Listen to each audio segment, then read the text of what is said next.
Hey YouTube, Sam here. I'm taking the starter out of this to have it tested. I'm having some intermittent starting issues. Doesn't want to start sometimes, especially if it's warm. After I let it cool off for a while, it'll start sometimes, but not all the time. So I'm going to check the starter, see if everything's a-okay. It's actually a little bit better to check the starter while it's out of the vehicle. You can do a little bit more. So I got it up on the jack. Got actually 3 jack stands under a kind of a tripod because I got to get way up underneath there with my creeper, and I also have the back wheels blocked up. So be safe doing this. Use jack stands, and always use approved for the weight of your vehicle jack stands. Alright, well, first things first, look in the manual, see what it says to do. First thing it usually says about every time you work on your rig is to disconnect the battery. So I took my wrench, put the hood up, and disconnected my battery. So anyhow, then we just got a couple bolts we got to undo and go up underneath there and loosen the wires up and pull her out of there. So next time you see me, I'll be under there. Alright, well, I'm up underneath the truck working on the starter here, and I'm using my handy little camera dolly, the homemade one I made. Go check out that video if you want to check it out. Oh hey, check out the little bug too. Little guy. No idea what he is. Anyhow, he's coming to help me out. But what I'm under here doing is replacing my starter there. Hoping that's the problem. You can see it's got some oil on it. That's not good.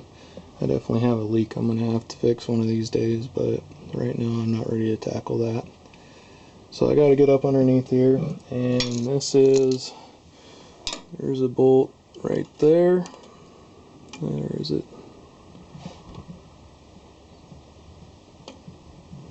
Where are you at here? Right in there. There's a bolt. And then on the other side over here, there's also a bolt.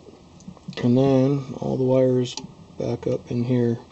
I have disconnected my battery, like I said, so be real careful with that. Make sure you do that before you do this job. You end up frying yourself or your rig. Anyhow, so we're going to pull those off, and I'll get back at you.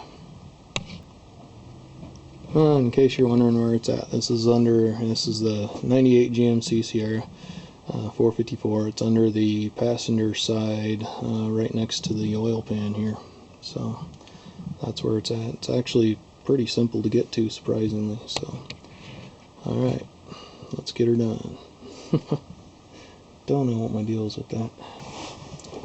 Alright, a little tip and trick when doing a starter here. I went ahead and I cracked both nuts loose. Then I put that one all the way out, and then by hand screwed it in several threads. Then I pulled this one all the way out. That way I can put my hand up here, hold it, and I know that that bolt there is finger tight. So I can unscrew that with my hand, keeping control of this with my other hand. That way you won't tangle with this in a way you really don't want to, because this cracks you upside the head and you're going to have a headache for a long time. So a little tip and trick on doing a starter. Also, I could not get to the wires here, so I'm going to have to slowly pull this down until I can see the wires. Try and tackle that or set it somewhere so that I can loosen those up. Alright, we'll get that done. There's a few more threads on it than I thought I did. That's okay, I'd rather take it slow than drop it on my head here.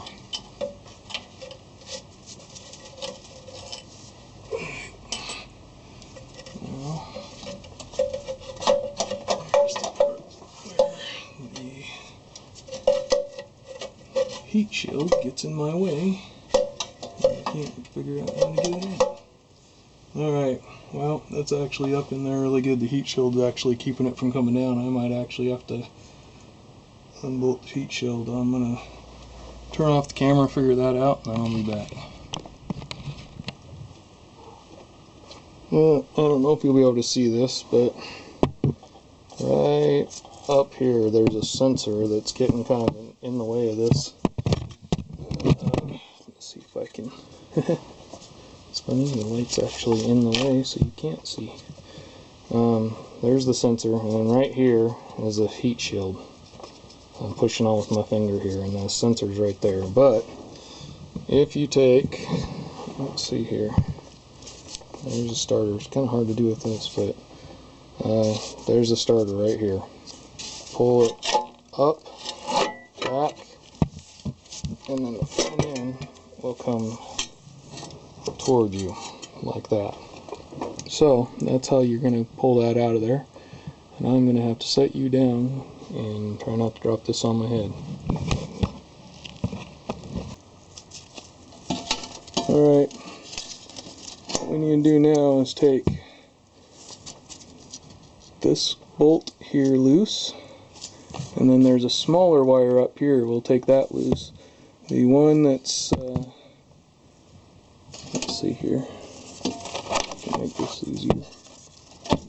There we go. So the one over here we take loose. There's this one's actually kind of a corroded green here, so definitely got a few, I think, some little bit of wiring issues I might have to take care of when we're done here. But up above the two big bolts, there is one small one. That one's got to come loose, and the one that's closest to the frame has to come loose. I don't believe this one here on the right side, closest to oil pan, actually will have to come loose to get the wires off. And I don't suggest hanging it from the wires too long or hard, but this is actually a pretty light starter, surprisingly.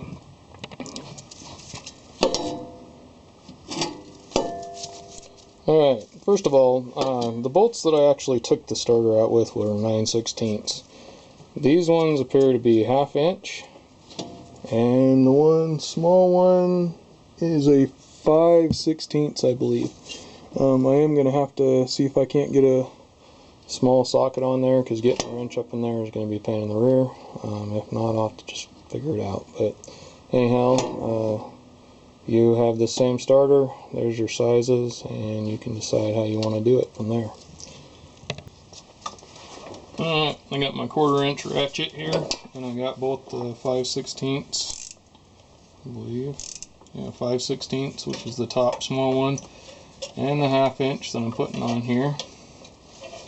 And it's not super easy to get to, but I about got this part off, and it's working. At least I can maneuver up in here. And the closer you get to getting these wires off, the more careful you have to be you don't bust yourself in the head. But try not to hang it too much from the wires regardless.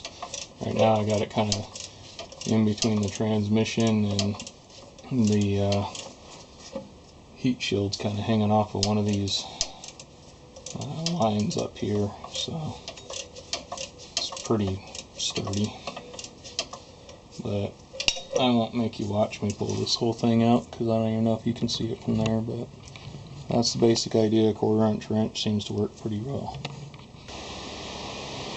Well, YouTube, unfortunately this seemed to check out fine. It should be starting with no problem, so that means I probably have an electrical issue, which really sucks. But like I said, I did notice some of the ground straps down there weren't so good. I'm going to check all the battery cables all the way down to the starter, check those out. One thing, if you are changing your starter out, it has this heat shield attached to it. And up here, on this area here, where that nut is what is it, 3/8. But then on the other side it has these little boogers here, and they're like little star, I don't know if they're like a safety screw or bolt or what it is, but they look like a little star. Well, I found in my mess of tools a 5/32, and that actually pulled those off of there. So if you're having to do the same thing, you have to get yourself a little 5/32 box end wrench, and I used the box end and pulled those off of there. But now I got to put it all back together, because this does not seem to be my problem as of right now anyway. So when I figure it out, Alright, well, I got my starter here, and I took some, I think it's called Super Clean or something. Comes in a big purple bottle. Don't even know if they sell it still. I've had it for a long time. But I kind of sprayed it and washed it off best I could. And then I undid this wire from here. And what I'm going to do is I'm going to take my wire wheel here and just go ahead and wire wheel all these pieces and parts. I'm going to also do the ones down underneath that attach to this side and the little one here, and try and clean them up best I can. Just kind of take this,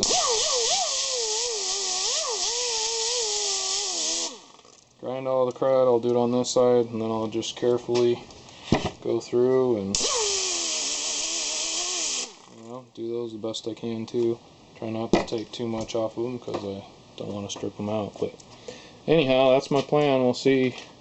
Hopefully it's just an electrical connection, because this was pretty dirty, and like I said, I replaced the ground wires all the way up from the back of the block, and then all the way over to the frame, and then from the frame up to the firewall. So that was a fun chore to do, but anyhow, I got that all done. Now I gotta still clean up the rest of it. Alright, YouTube, you gotta listen to me over the radio, because I got the radio on here. Anyways, I got starter all wrapped up. I got all the wires all wrapped up with this heat shield stuff, and hopefully the starter doesn't get warm from the inside and that cause a problem there. If I do, I'll tell you. But hopefully that'll maybe keep it cooler.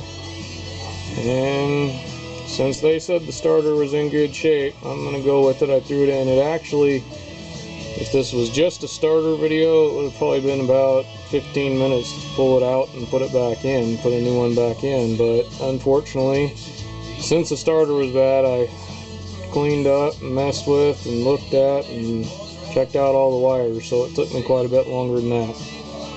Anyhow, I hopefully am done for the night. We'll go start it and check it out. I'm going to attempt starting it up here. Hopefully everything goes hunky-dory. I hope.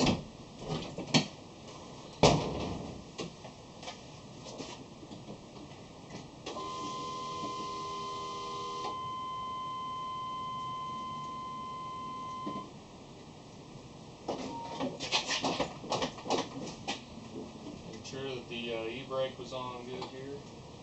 Sand part.